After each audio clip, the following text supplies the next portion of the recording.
Welcome to Soul Fire Leadership.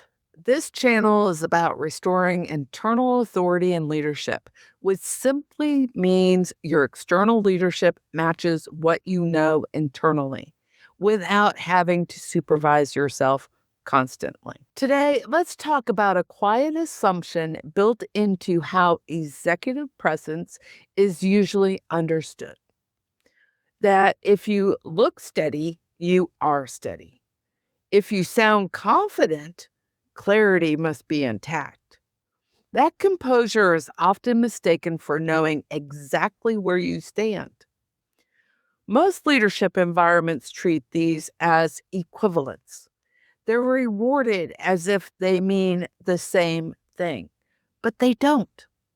What often gets missed is that steadiness can be produced in more than one way, and not all of them are neutral internally. Executive presence is frequently sustained through self regulation that never gets named. Managing tone, expression, pacing, certainty, even when internal signals are less settled.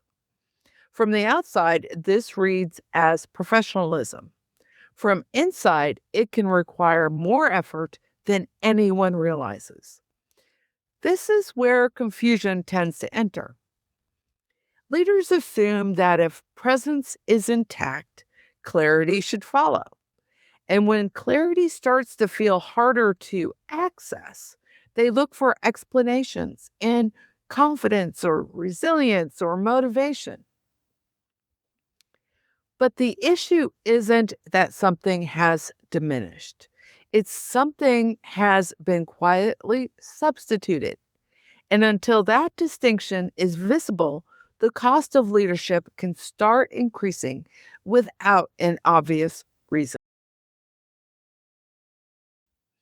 What I've noticed over time is how early most leaders are taught that presence is something you project.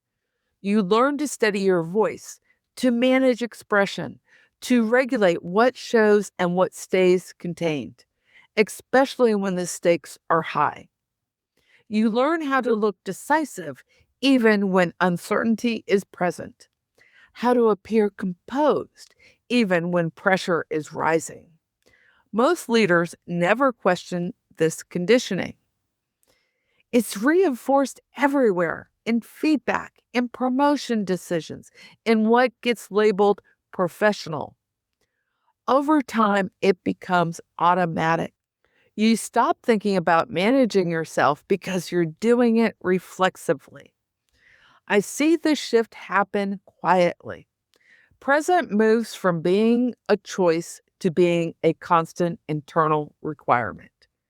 And when that happens, composure isn't always the result of regulation anymore.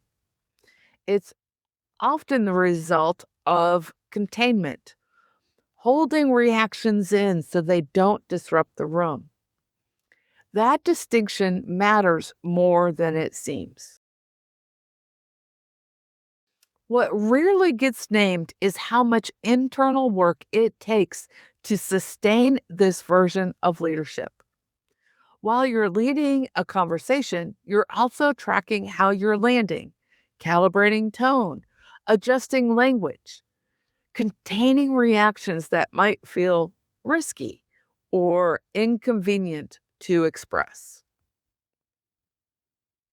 There's the work itself, and then there's the management of yourself while doing it.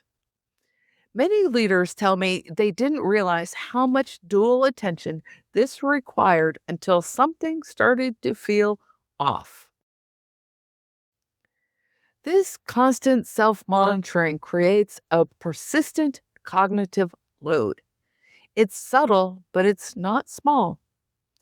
Over time, it competes with the very capacities leadership depends on: clarity, discernment, and the ability to think beyond what's immediately in front of you. This is often when decision making starts to feel heavier. Choices that once felt clean begin to linger. Strategic thinking becomes effortful. Routine interactions leave you more depleted than they should. I see this misread all the time as a personal shortcoming. It isn't. It's a predictable result of sustained internal management. There's also a physiological layer to this that many leaders haven't been given language for. When stress or uncertainty is felt internally, but overridden in order to maintain composure, the nervous system doesn't register resolution. It registers restraint. What I've noticed over time is that composure achieved through suppression keeps the body in a low grade state of activation. Stress responses are held rather than discharged, and that tension doesn't fully release even during rest. Many leaders describe difficulty truly disengaging, irritability without a clear cause, fatigue that sleep doesn't seem to fix. From the outside, everything looks steady. Internally, the system is working much harder than it needs to. This is why exhaustion can appear without obvious overload. The workload hasn't necessarily increased. The internal effort required to remain credible has. What makes this pattern especially difficult to see is that it's rewarded. Leaders who absorb pressure without visible strain are trusted. Those who remain composed are seen as reliable. Over time, the ability to override internal signals becomes conflated with strength. I see this dynamic often when competence itself begins to work against someone. When the behaviors that once earned trust and advancement start generating an internal strain instead of reducing it. Nothing looks broken.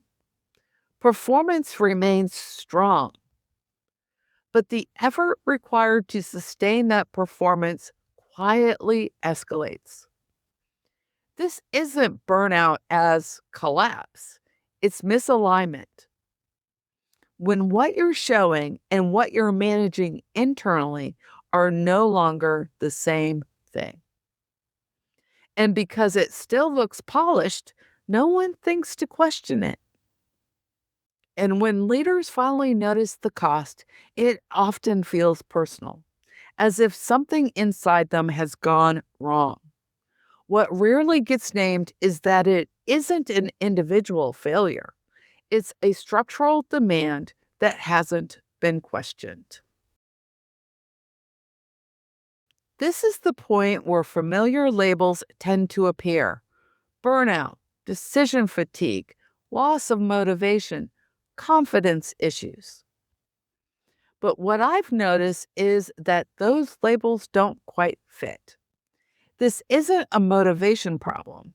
It isn't a resilience issue, and it isn't a mistake you make. It's a capacity issue. More specifically, it's the result of a way of leading yourself that worked earlier in your career, but now requires more energy than it gives back. Executive presence, as it's commonly taught, asks leaders to carry a continuous internal divide between what's felt and what's allowed to be shown. Over time, that divide becomes expensive. Nothing is wrong with you. The system you've been running simply hasn't been updated. What I've seen in leaders who carry authority with far less internal strain is that presence stops being something they perform. It becomes an outcome. When leaders aren't expending energy managing themselves, presence doesn't require effort. Certainty can be conditional rather than forced. Confidence can be grounded rather than projected. These leaders don't command rooms by holding things in. They do it because what they're thinking, feeling, and saying actually match. And importantly, this doesn't reduce influence. It changes the cost structure of leadership. The work here isn't about fixing behavior. It's about noticing where self override has become automatic and recognizing what it's costing. Allowing space for regulation before performance matters more than refining communication tactics. Letting clarity replace false certainty often builds trust rather than erodes it. Most leaders I work with find that simply reinterpreting their internal strain changes how it's carried. When that strain is understood as a signal rather than a failure, its grip begins to loosen. Awareness doesn't resolve everything, but it alters the burden of holding it alone. I've seen this moment many times, not as a breaking point, but as a quiet shift in how leadership is experienced. When internal clarity begins to matter more than external performance, when presence no longer feels like something you have to hold in place.